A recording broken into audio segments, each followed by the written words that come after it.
who's as adamant about his or her position as I am about mine, whom you think is sharp. Seriously, we know that. And another thing, we heard him say that... Hi, I'm Larry Elder, and welcome back to another edition of And Another Thing. I think this is episode number 16. For information on how to subscribe, go to my website, larryelder.com. Become an Eldorado. You'll be able to watch the show in progress, time shift, what have you. We're also on Facebook. We're also on Twitter. More information about this at the end of the presentation. Now, I want to talk to you about a hit piece, in my opinion, on a film about Dick Cheney. The reviewer is a woman named Mary McNamara. She writes for the LA Times.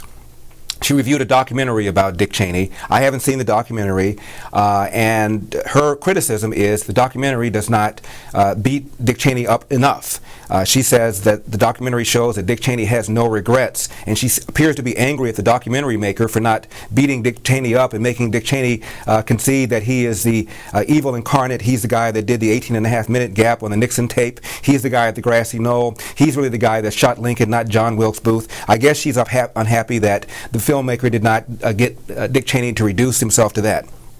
This is what bothers me about this reviewer, this woman, the attitude that a lot of people on the left have toward Dick Cheney. Mary McNamara is a film critic. She should be reviewing this documentary as a film critic. She talks, however, about it substantively, so that makes her a political analyst, doesn't it? So let's talk about Mary McNamara as a political analyst. She talks about Dick Cheney having been involved in 2 wars and the scandals of the Bush administration.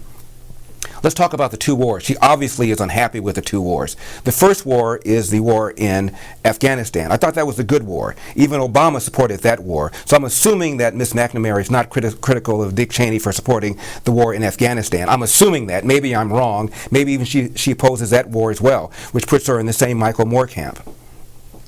Let's assume for a moment she meant that Dick Cheney's role in the bad war, the dumb war, using Obama's term to describe the Iraq war. I've yet to hear any credible and quite important, and apparently Ms. McNamara is one of those who believes, she didn't say it in the review, but I'm assuming this is must be her anger, that George W. Bush lied or cherry-picked the data to building the war for Iraq. A couple of unpleasant facts from Ms. McNamara.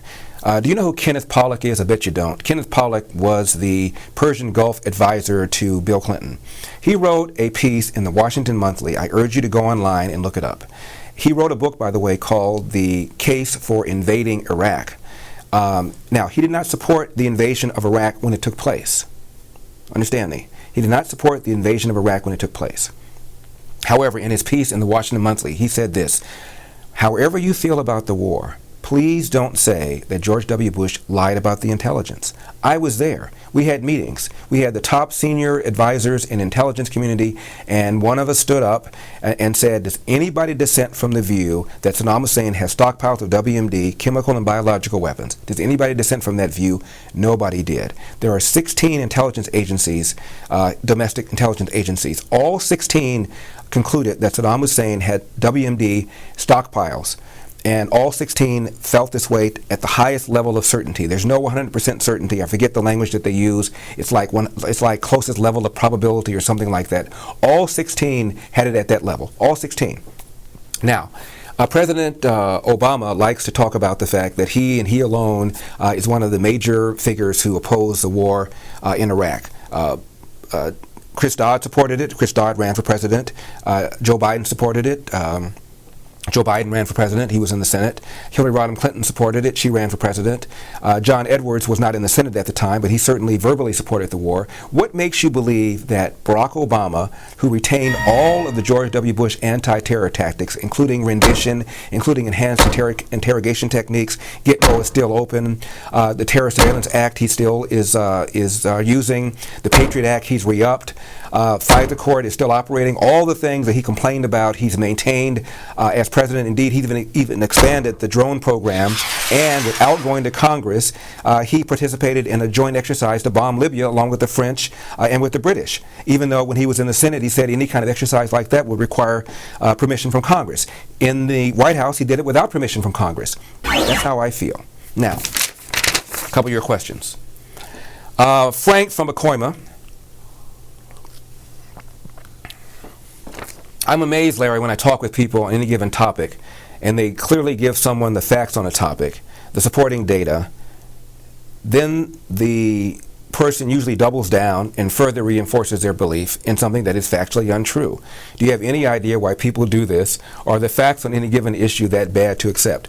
Frank, that is the $64,000 question, isn't it? How do you convert people into seeing the light when they won't see it? There's people who are just ignorant, and if you give them the information, they'll be enlightened. There are people who are willfully ignorant, who when you give them the information, they won't be enlightened because they don't want to be enlightened. So which category do most people fall in?